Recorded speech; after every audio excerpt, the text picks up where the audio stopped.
আমরা অন্যায়ের পক্ষে, আমরা অত্যাচারের পক্ষে। পাকিস্তানের গরিব মানুষদের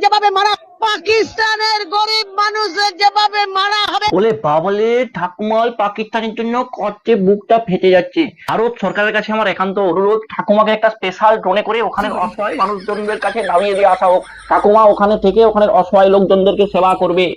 यार ये हमारा पाकिस्तान जीत चुका है, उस खुशी में भाई ये सारा जलसा लगा हुआ है। देखें ये मिठाई खिला रहे हैं भाई, जंग जीत गए।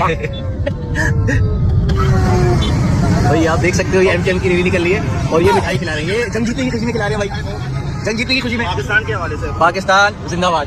ওদিকে ঠাকুমা দুঃখে কষ্টে অসহায় মানুষজনদের জন্য মরে যাচ্ছে, আর এদিকে লোকজন ভাই আলাদাই মস্তিতে আছে।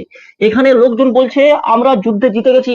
রাস্তায় রাস্তায় মিষ্টি বিলোচ্ছে ভাই, লোকজন রাস্তায় রাস্তায় মিষ্টি বিলোচ্ছে, রাস্তায় রাস্তায় রেলি বেরিয়েছে। বলেন কি? এই যে এই মালটাকে চিনতে পারছো?